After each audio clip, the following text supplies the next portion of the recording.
Hello hello friends, good morning. Welcome back to another video. कैसे हैं आप लोग? आई होप आप सभी लोग अच्छे होंगे, अपनी स्टडी को मज़े में कर रहे होंगे। तो फ्रेंड्स, सुबह 5:30 बजे का अलार्म बजा, मेरी आँख खुल चुकी है।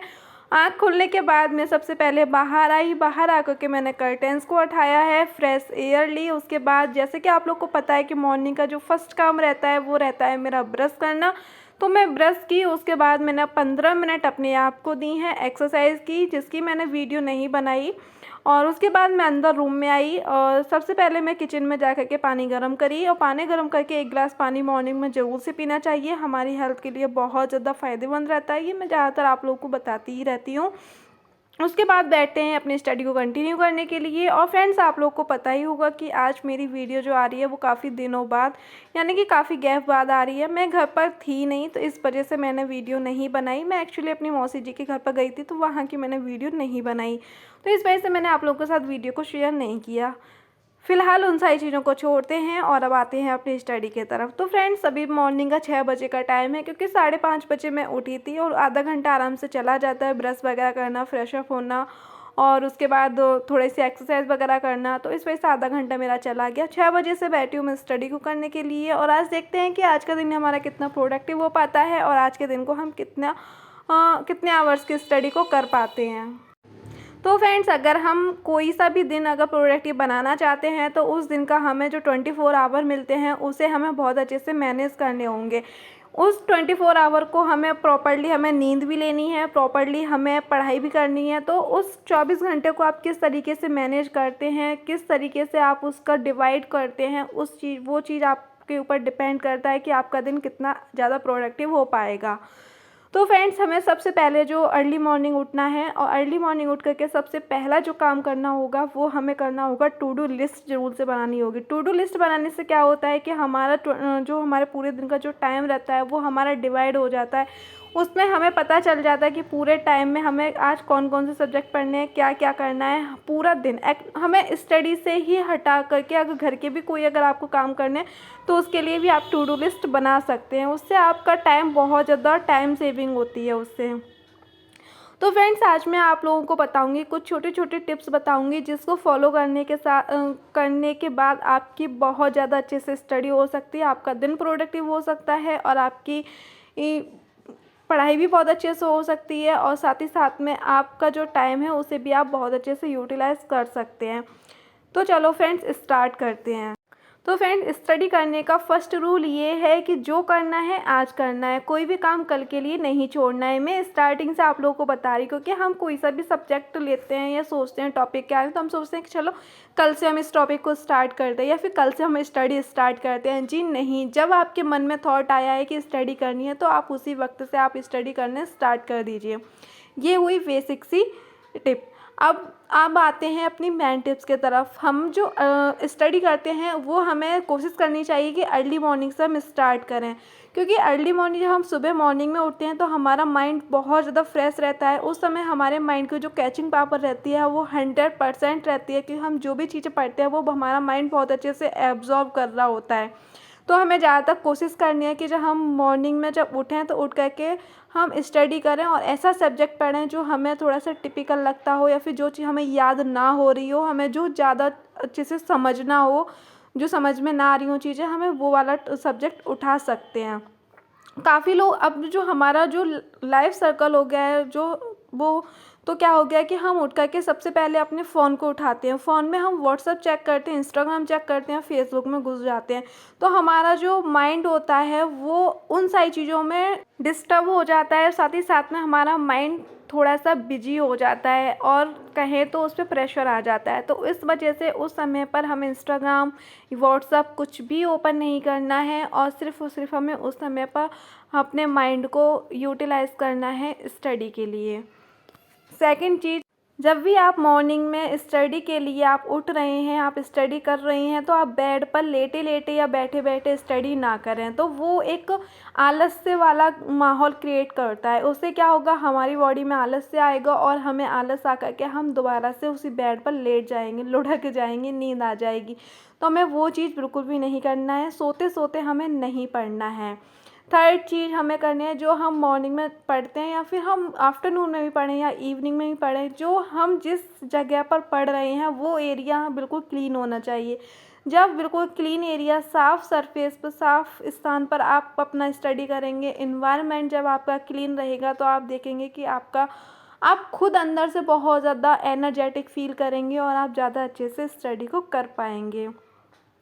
एंड नेक्स्ट पॉइंट ये है कि जब भी आप स्टडी करें तो आप अपने प्रॉपर नोट्स ज़रूर बनाएं। जब आप फर्स्ट टाइम नोट्स बना रहे हैं तो आप बहुत ज़्यादा एकदम से फेयर और कलरफुल नोट्स बनाएं। उससे क्या होगा कि आप जब भी नेक्स्ट टाइम उसका रिवीजन करने बैठेंगे तो आपको बहुत ज़्यादा इंटरेस्ट आएगा और पढ़ने में आपको मज़ा आएगा। तो आपके जब नोट्स इंटरेस्टिंग रहते हैं तो आपको पढ़ने में मज़ा आता है, तो और चीज़ें ज़्यादा अच्छे से आपको समझ में आएंगी। तो ये चीज़ ज़रूर से आपको करना है कि आप जब भी पढ़ने बैठे तो कॉपी और पेन ज़रूर से होना चाहिए और आपके नोट्स होने चाहिए। अब नेक्स्ट पॉइंट ये है कि जब भी आप स्टडी करने बैठे तो आप इजी टू हार्ड की तरफ चलें। ऐसा नहीं है कि सबसे पहले आपने ऐसा कोई सब्जेक्ट उठा लिया जो कि आपको पढ़ने में बहुत ज़्यादा दिक्कत होती है, बिल्कुल भी चीज़ें आपको समझ में ही नहीं आती हैं। और ऐसा अगर आप सुबह मॉर्निंग में ऐसा सब्जेक्ट उठा लेंगे तो आपका क्या होगा कि आपका माइंड बहुत ज़्यादा प्रेशर पड़ेगा उस पर और चीज़ें बहुत ज़्यादा समझ में नहीं आएंगी, तो आपका दिमाग बहुत ज़्यादा डिस्टर्ब हो जाएगा। उसकी वजह से आपका पूरा दिन ख़राब हो जाएगा, आपको पढ़ने में मज़ा ही नहीं आएगा। तो आप सबसे पहले क्या करें कि आप ऐसा सब्जेक्ट उठाएं जो कि आपको बहुत ज़्यादा इजी लगता हो, जिसमें आपको बहुत ज़्यादा इंटरेस्ट आता हो। जब आप ऐसा सब्जेक्ट उठाएंगे तो धीरे धीरे आपका कंसंट्रेशन बढ़ेगा स्टडी की तरफ, तो आप इजी टू हार्ड की तरफ जा सकते हैं। नेक्स्ट स्टेप है कि जब भी आप स्टडी करने बैठे तो आपको ओवर थिंकिंग नहीं करनी है। ऐसा क्या होता है कि हम जब ओवर थिंकिंग करते हैं कि अरे ये वाला एग्ज़ाम निकल जाएगा तो हम ये करेंगे, ये वाला एग्ज़ाम निकल जाएगा तो हम ये करेंगे, ऐसी चीज़ें आपको नहीं करनी है। या फिर ऐसा भी नहीं करना कि मैं स्टडी कर रही हूँ, ऐसा ना हो कि फ़लाने का मतलब कि एग्ज़ाम निकल जाएगा, मैं रह जाऊँगी, या उसके इतने मार्क्स ना आ जाएँ, मेरे इतने आएंगे मुझे। ऐसा हमें बिल्कुल भी ओवर थिंकिंग बिल्कुल भी नहीं करना। ओवर थिंकिंग से क्या होता है कि हमारा माइंड पढ़ रहा होता है तो बुक, लेकिन बुक के साथ साथ हमारे दिमाग में जो एक्स्ट्रा चीज़ें चल रही होती हैं उधर ध्यान रहता है, हमारा कंसंट्रेशन उधर रहता है। तो हम जो बुक से पढ़ रहे होते हैं वो हमारे दिमाग में बिल्कुल घुसता ही नहीं है, सिर्फ टच करके निकल जाता है हमारे दिमाग से।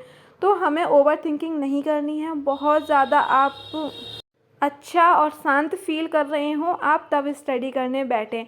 और अगर आपको लग रहा है कि आपको बहुत ज़्यादा ओवर थिंकिंग हो रही है या फिर आपको बहुत ज़्यादा विचार विमर्श चल रहे हैं आपके दिमाग में, आपका दिमाग शांत नहीं हो रहा है, तो आप उस समय पर योगा कर सकते हैं, एक्सरसाइज कर सकते हैं, या फिर थोड़ा सा ब्रेक ले सकते हैं। जिस चीज़ में आपको इंटरेस्ट आता है वो काम कर सकते हैं। फिर जब आप नॉर्मल फील करें, आप अच्छा फील करें, तब आप अपनी स्टडी को कंटिन्यू कर सकते हैं। इसी के साथ फ्रेंड्स एक लास्ट पॉइंट और मैं आप लोगों को बताऊंगी कि जब भी आप स्टडी करने बैठे तो आप ओवर खाना खा करके ना बैठे, ओवर ईटिंग करके ना बैठें। उससे क्या होगा कि जब आप ओवर खाना खा लेंगे यानी कि पेट फुल करके बैठ जाएंगे तो आपको क्या होगा, आपको आलस से आएगा। खाना खाने के बाद ज़्यादातर जो ह्यूमन बॉडी होती है उससे आलस आता है। तो जब भी आप स्टडी करने के लिए बैठना है तो आप थोड़ा सा कम खाना खाइए, उसके बाद आप स्टडी करने बैठिएगा। फिर देखिएगा कि आपका दिन कितना ज़्यादा प्रोडक्टिव हो पाता है और आप कितनी अच्छे से स्टडी को कर पाते हैं। तो फ्रेंड्स आज मैंने जो छोटे छोटे टिप आप लोगों को बताई हैं उन पर एक बार गौर करके ज़रूर देखना, एक बार फॉलो ज़रूर से करना। शर्त लगा लेती हूँ मैं इस चीज़ के लिए, आप लोगों को चैलेंज कर सकती हूँ कि आपके जो आप घंटे पढ़ते थे दिन के उसमें से 2 घंटे आप एक्स्ट्रा ज़रूर पढ़ेंगे। तो फ्रेंड्स आज छोटी छोटी टिप्स मैंने आप लोगों के साथ शेयर की हैं। अब चलते हैं अपने ब्लॉग के तरफ। अभी फ्रेंड्स ये दोपहर का टाइम है, मॉर्निंग का जो भी काम रहता है मैं सारे काम ख़त्म कर चुकी हूँ। वैसे जो काम रहते हैं वो ज़्यादातर मॉर्निंग के ही रहते हैं, मॉर्निंग और इवनिंग के, और इवनिंग के भी अपेक्षा मॉर्निंग में सबसे ज़्यादा रहते हैं। सारे काम मैंने ख़त्म कर लिए हैं, उसके बाद नहा धो करके अपने फ्री हो करके अब बैठ गई हूँ दोपहर के टाइम स्टडी करने के लिए। अभी टाइम हो रहा है 1 बज रहा है लगभग, और 1 बजे के बाद अभी बैठी हूँ मैं हिंदी को पढ़ने के लिए, और हिंदी में आज मैं रस वाले टॉपिक को पढ़ रही हूँ। तो फ्रेंड्स मैं आप लोगों को पूछना चाहती हूँ कि रस के प्रकार कितने हैं, रस कितने प्रकार के होते हैं, आप ज़रूर से कमेंट करके मुझे बताना। इसी के साथ फ्रेंड्स बात करने अपनी यूपी में प्राथमिक शिक्षक भर्ती के बारे में। तो आपको उसके हाल पता ही है, प्राथमिक शिक्षक भर्ती अब तो चुनाव आने वाले हैं और आचार संहिता लग गई है, तो अब तो कोई भी उम्मीद नहीं है। अब कुछ अगर उम्मीद दिखेगी भी या कुछ पॉजिटिव होगा भी तो वो होगा इलेक्शन के बाद। इलेक्शन के बाद ही शायद हम लोगों के सामने कुछ पॉजिटिव आ सकता है।